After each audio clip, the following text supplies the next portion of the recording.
Hi, Erin. Hi, Karen. Hi, Claudia. Sophia Soto with the Nerds of Color. So excited to be speaking with all of you, and thank you in advance for your time. I'm so excited about this interview. Oh, thank you so for much. having us. Of course. So there is so much going on this season with Kimiko confronting her past alongside Frenchie, Starlight trying to find herself as Annie, Victoria running for VP. What can you each tell me about your character's overall endgame in surviving a show like The Boys? God. Endgame. You say it like we have a choice. I know. Say it like we have any say. You survive. You're not Surviving. allowed to go anywhere. It's just I feel like we're all running out of choices, you know, I as know. the weeks Yeah, go by, and true. we're It's true. we have to kind of make sometimes not the right decision, but we have to Yeah. stick to a decision in Right. order to see if that actually comes out, you know, the way you wanted it to be. There are so many external factors at play, so it's kind of you can't. What do you really- it's yeah. like yes.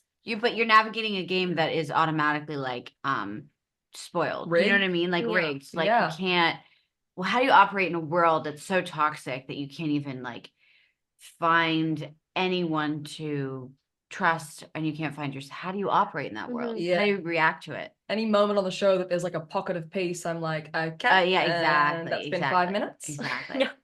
So it does create some sympathy with the characters, because I watch it and I'm like, well, what would Newman do? Like if she were raised under those circumstances, Yeah. what would you do?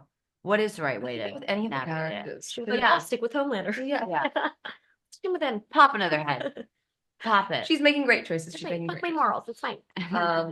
No, but it's a hard question because it is hard to Yeah, answer. yeah. Like it's hard to navigate as your character because you're navigating through such a morally grey world and atmosphere and these situations, and these characters present themselves that there are very limited amount of answers, it feels like, or solutions to Zero. that. You feel So kind hard. of trapped. Yeah. Yeah. Yep. Perfectly answered. You all did great. But for a series like this, when everything is just off the walls, unexpected, over the top, murder, sex, to the extreme, everything you can imagine, has there been a moment anytime in the series for you that really surprised or shocked you, or were you kind of numb to it all? And if there was a moment, what was it? I mean, so many. So many. So Definitely many. not numb. Definitely not numb. Because I read Yeah. those scripts and I'm like, excuse me now? Like Yeah. with the human centipede, or like here orgasm. yeah. And not to name like the most, you know, those are the moments of levity almost. Mm. But We have the some great moments, cameos. oh my God, I mean, amazing cameos. yeah. I love any like emotional depth. I Yeah. don't know any moment that there's like kind of not like a respite, but just like a different kind of breath, Like in air, the yeah. air in the Yeah. room, like or Like I don't Huey's know. mom coming in with Yeah, some kind of like Yeah. emotional shift that you weren't really expecting, whether it's from like an external character coming in or like an internal battle for a character that just seeps through. Yeah. Oh, and In these beautiful moments. Like I thought that especially with A-Train this Mm, season. yeah. yes, yes, A-Train was a big absolutely. one. He's so Yeah. conflicted, and like the nuance of how he just kind of slowly moves through that Yeah. was Yeah, really his like arc is Because I it loved took it. so long for it to hit him. Yeah, Like, yeah. To be in denial for so long, just like Yeah. walking through life, and then all of a sudden having it hit you. Yeah. Yeah. It feels like slow it took him a while. burn. Yeah. Yeah. Well, that's exactly why we love the show. So thank you all so much for your time again. I really appreciate it. Pleasure to speak with all of you. Thank you Thank so you so much. much. Thank you. Have a great rest of your day. You This too. is Valorie with Nerds of Color. I am so excited to chat with you because, you know, each of your characters have an antagonistic vibe to them. Obviously, we call them villains, but, you know, all villains are heroes in their own story. But with so much going on, you know, Ashley trying to control Vault and trying to figure her stuff out, Firecracker with her political agenda against Annie, and then Sage with her genius mind, you know, being smarter than everyone else is the hardest thing in the world. You know, what can you tell me about their overall endgame in surviving the boys? Well, no, I feel like you answered it in the question. It's survival, right? Like it's such a brutal world where like the end could come out of from out of nowhere, from an unexpected source. I think everybody's kind of fighting for their lives. Yeah. And I think that quality is really intrinsic for Firecracker. She is a survivor. She always has been. She will always find a way. So in that sense, even though this is maybe a new venue for her, it's nothing new for her to have to find a way to fight her way in and through. Yeah. Yeah.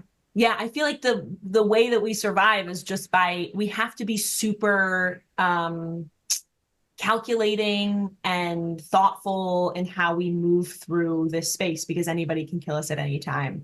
And it really is like, even though they are villains, like the only way that we can play these characters and the only way that they really exist in the world is by thinking that they are doing whatever they need to do, A, to survive, or B, be as good of a person as they can be within the circumstances that they're in. You know what I mean? Sometimes they lean a little bit more toward the survival and like me first part of that spectrum. But like, they're just doing what they feel like they have to in order to survive. Yeah. Well, it's funny because, like, they could easily all walk away. Ashley has the money. She could easily leave and escape somewhere with all the money that she's collected. Firecracker, chooses to be on camera, the political game. And then Sage could be with her books, but, Homelander comes for her to, like, join them. So what makes them want to be part of this team and part of this world? I would actually challenge you on that. I don't think that Ashley can escape. I think like Homelander can find anybody and can if he wants to, he can find anyone. I mean, he's got like power hearing and like he's the most powerful superhero in the world, and he has the entirety of the Vought system behind him.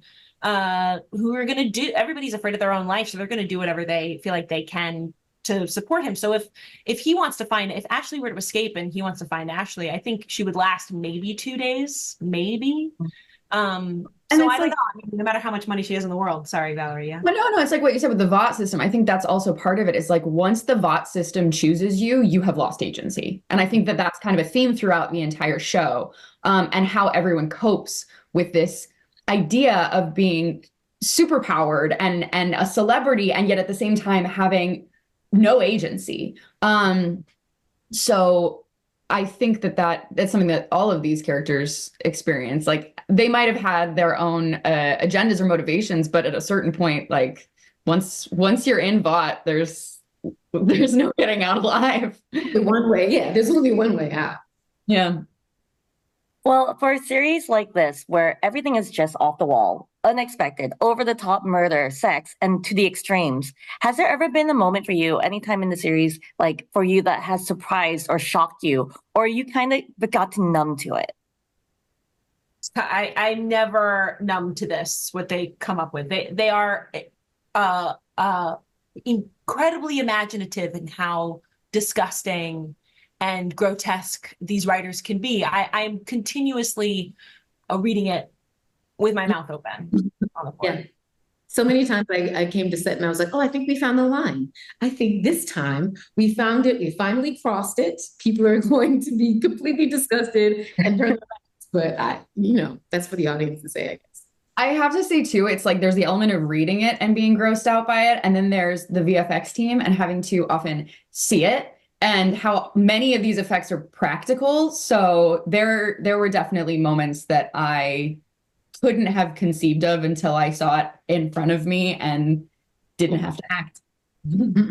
Well, thank you guys so much. I'm so excited for everyone to check out the new season, and congratulations to you all. Like, I can't wait for everyone to be introduced and meet and see you guys all again. So thank you. The activists, directors, comments and the lectures, fanboys, professional artists and professors. Maybe a nerd who's just like you, talking about the things that you like too. So I invite you to the NOC. In full color, you see me. The Hard Knock